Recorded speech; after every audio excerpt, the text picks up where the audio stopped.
Hello friends, welcome to my YouTube channel. आप सभी लोगों का स्वागत है।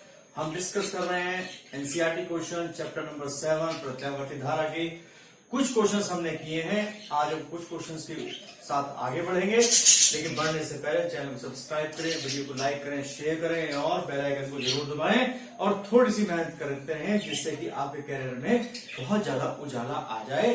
वो बस आप मेरे साथ मेहनत करते रहें, मेरे साथ बने रहें, मेरे साथ मेरी बात जो मैं कहता हूं उसको ध्यान से सुने, वीडियो को स्टार्टिंग से लेकर के एंड तक जरूर देखें। कोई समस्या आती है कमेंट बॉक्स में आप लिख सकते हैं, व्हाट्सएप पर लिख सकते हैं, कॉल कर सकते हैं, आपकी इच्छा। चलिए चलते हैं अब हम नेक्स्ट क्वेश्चन पर। 7.5 तक हम डिस्कस कर चुके हैं। क्वेश्चन नंबर 7.6 की हम बात करते हैं। एक एलसीआर परिपथ की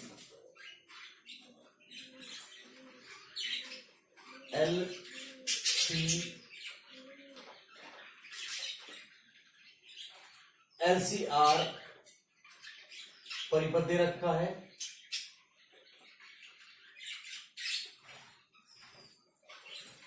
एक एलसीआर परिपथ की जिसमें n is equal to 2.0 henry, C बराबर 32 माइक्रोफैरड, चेंज करें 32 × 10⁻⁶ फैरड माइक्रो है, और प्रतिरोध दे रखा है 10 ओम।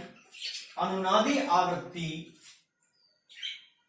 ओमेगा आर निकालनी है, साथ में परिपथ के लिए Q यानी क्वालिटी फैक्टर आपको निकालना है। ओमेगा की जब हम बात करते हैं तो ओमेगा का सूत्र होता है ओमेगा आर, इसे कहते हैं अनुनादी कोणीय आवृत्ति 1/√LC। रखिए वैल्यू कितनी हो जाएगी, 1/√L की वैल्यू है 2, 32 10⁻⁶, कितना बचा 64 हो गया, 64 का हो गया 8, 10 की घात हो गया -3। अब यहां ओमेगा आर बराबर हो गया 10 की घात 3 यानी 1000/8 यानी 125 आ गई ओमेगा आर। ये आपकी आएगी रेडियन प्रति सेकंड की कोणीय आवृत्ति आएगी। आप इसे नोट करें।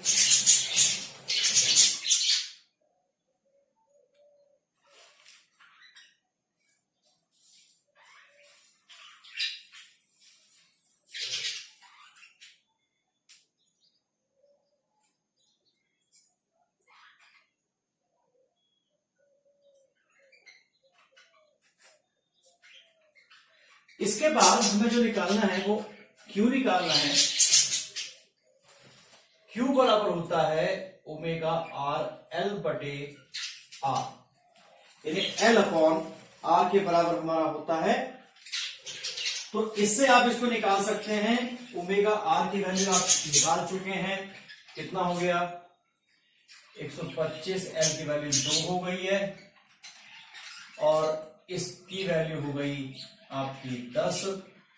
ये आपका हो गया 250/10 यानी Q की वैल्यू हो गई आपकी 25। ध्यान रखिए ये भी प्रतिरोध है, इसको प्रेरण प्रतिघात कहते हैं, ये भी प्रतिरोध है, तो प्रतिरोध का अनुपात है, कोई मात्रक नहीं होगा, यानी मात्रकहीन राशि है। ये आपका क्वेश्चन नंबर 7.6 हुआ। धीरे धीरे करके इसी तरीके से आगे बढ़ेंगे। बस क्वेश्चन हमारे कुछ ही बचे हैं, उसके बाद हम अपना नेक्स्ट बुक को स्टार्ट करेंगे, जिसमें पहला होगा प्रकाशिकी। प्रकाशिकी बहुत इंपॉर्टेंट है बोर्ड के पर्पज से, लेकिन उससे पहले हम अपने इन न्यूमेरिकल को कंप्लीट करते हैं। धीरे धीरे करके करते रहिए, और धीरे धीरे करके करने से आप लोगों की जो नींव है वो मजबूत होगी, और नींव के साथ साथ आप लोग अच्छे भी मार्क्स गेन कर सकेंगे अगर आप धीरे धीरे करके मेहनत करते हैं। जल्दबाजी बिल्कुल ना करें। क्वेश्चन नंबर 7.7 की हम बात करते हैं। क्वेश्चन कहता है 30 माइक्रोफैरड का एक संधारित्र 27 मिली हेनरी के प्रेरित से जुड़ा है, यानी सी दे रखा है 30 माइक्रोफेरड, 30 10 की घात -6 फैरड, और एल दे रखा है 27 मिली हेनरी। 27 का मतलब आपका हो गया 27 10 की घात -1 3 हेनरी, यानी मिली जो है -3 होता है, माइक्रो 10 की घात -6 होता है। कहता है परिपथ के मुक्त दोलनों की कोणीय आवृत्ति। कोणीय आवृत्ति अनुनादी परिपथ है, तो अनुनादी परिपथ है तो इसके अंदर आपका मुक्त दोलन की कोणीय आवृत्ति यानी ओमेगा पूछ रहा है, ओमेगा आर कह सकते हैं, 1/√LC से इसे आप निकालेंगे और इसके अंदर आप इसको आराम से एडजस्ट कर सकते हैं। कैसे करेंगे? 1/√3 गुणा 10 की घात -5, देखो इसे 3 गुणा 10 की घात -5 दे सकते हैं क्योंकि यहां पर 1 0 यहां एडजस्ट हो जाएगी, और 27 है 3 3 9 27 10 की घात -3, हमने इसको 3 बार लिख लिया, 1 जोड़ा 2 जोड़े तो हो गया 1/√3 गुणा 3 बाहर आ गया। पावर हो गई यहाँ पे कितनी? पावर -5 है, -3 है, -8, तो पावर आएगी -4 बाहर, तो इस लिखेंगे 10⁴/9 ओमेगा। और क्या लिख सकते हैं इसे? और लिख सकते हैं इसे 10 गुणा 10 की घात 3/9, और कितनी बार कटेगा भाई? आप काट सकते हैं। ओमेगा आर बराबर 10/9 गुणा 10 की घात 3 रेडियन प्रति सेकेंड। अब आप इसको सॉल्व कर सकते हैं। इस तरीके से हमारा क्वेश्चन नंबर 7.7 कंप्लीट होता है। आप लोग धीरे धीरे करके आगे बढ़िए और निश्चित रखिए, अपने आप में कॉन्फिडेंस रखिए कि हाँ, हम इन क्वेश्चंस को आसानी से कर सकते हैं। हमारे में इतना हिम्मत है, हमारे में इतनी जज्बा है। बार बार मैं इसी बात को कहता हूं, दिमाग किसी में कम नहीं है, बस बशर्ते कि आप लोग उसको किस डायरेक्शन के अंदर लेकर के जा रहे हैं।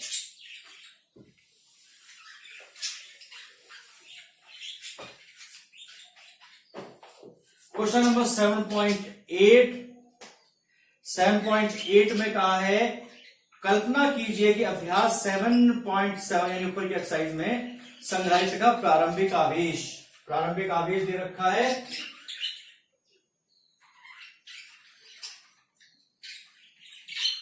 Q 7.8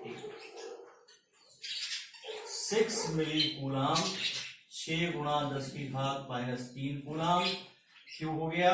प्रारंभ में परिपथ में कुल कितनी ऊर्जा संचित होती है, बाद में कितनी ऊर्जा होगी? देखिए, बहुत ज्यादा टिपिकल क्वेश्चन नहीं है, लेकिन फिर भी आप इसे आसानी से करते रहें। वैल्यूज को नोट करें।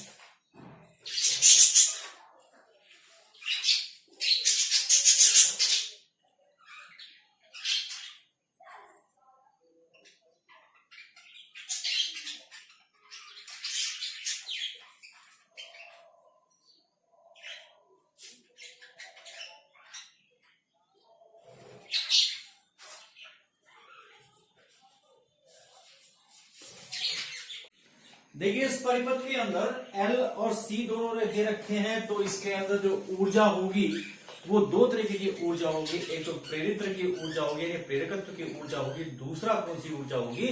धारिता की ऊर्जा होगी। प्रारंभ की जब हम बात करते हैं,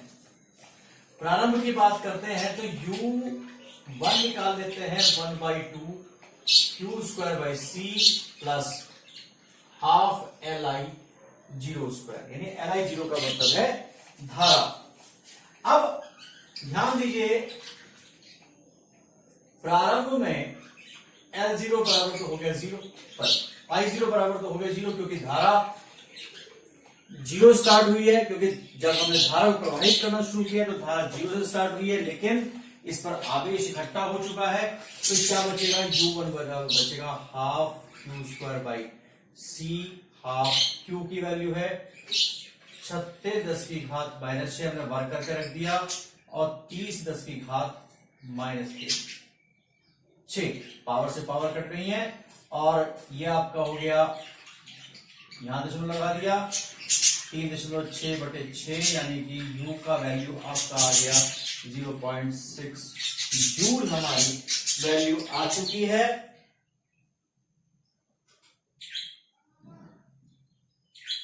अब इसके बाद जब हम बात करते हैं कि बाद में ऊर्जा कितनी होगी, आपको पता है चूंकि यह परिपथ LC परिपथ है, इसमें ऊर्जा हानि यानी शक्ति हानि बराबर 0, अतः बाद में भी ऊर्जा बराबर 0.6 जूल। इस तरीके से हमने 7.8 को कंप्लीट किया है। इसको नोट करते रहिए, फिर हम आगे की तरफ बढ़ेंगे।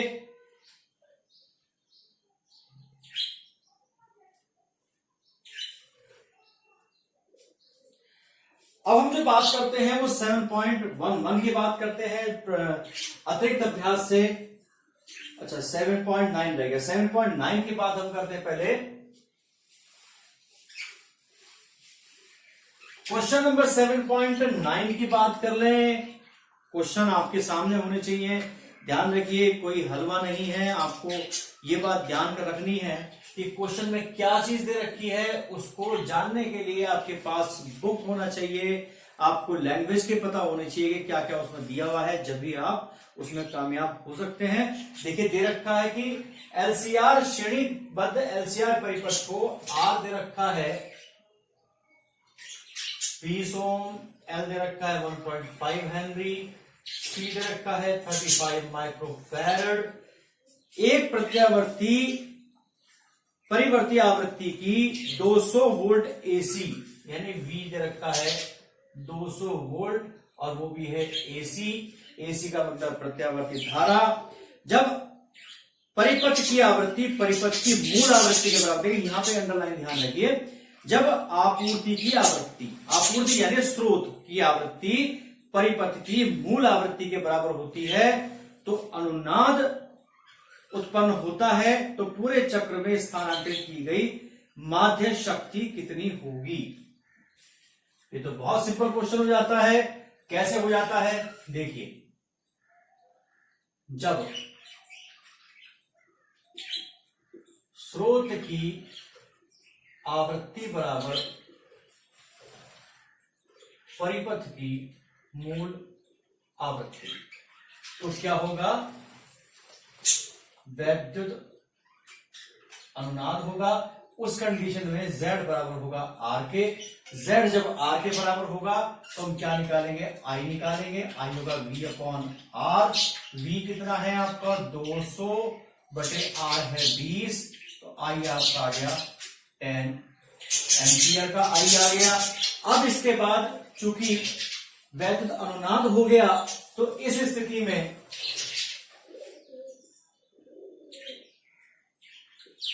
इस अवस्था में फाई बराबर 0 डिग्री, क्योंकि केवल R बचा है। R और V के बीच में कालांतर 0 डिग्री का होता है। एम्प्लाइज कर ले सकते हैं cos फाई cos 0 बराबर 1 हो गया। अब क्या बचा, P बराबर बचता है VRMS IRMS cos फाई। अब VRMS कहां से है, जो वैल्यू दी हुई होती है V की वही VRMS होता है, जो वैल्यू कैलकुलेट की वो I होता है। ये 1 हो गया। V की वैल्यू होगी 200, I की वैल्यू होगी 10, ये आपका होगा 2000 वाट।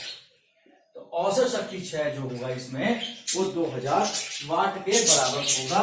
इस तरीके से हमने इसको कंप्लीट किया है।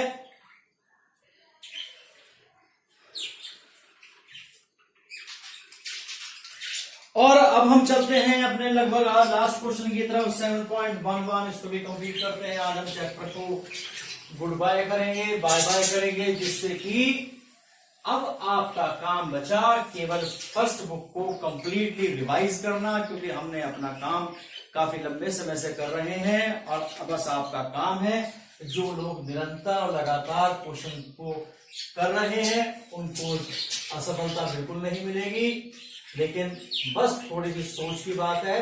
हर एक व्यक्ति के पास इतनी कैपेसिटी है कि वह अपने काम को पूरा कर सके, और बस आप थोड़ा सा साथ निभाते रहें। चित्र दिया हुआ है इसके अंदर, इसमें एलसीआर परिपथ दिखाया हुआ है। स्रोत की वोल्टेज जो ई दे रखी है वो है आपका 230 वोल्ट, एल दे रखा है 5 हेनरी, सी दे रखा है 80 माइक्रोफैरड, चेंज करते हैं 80 10 की घात -6 फैरड, और आर दे रखा है 40 ओम के बराबर।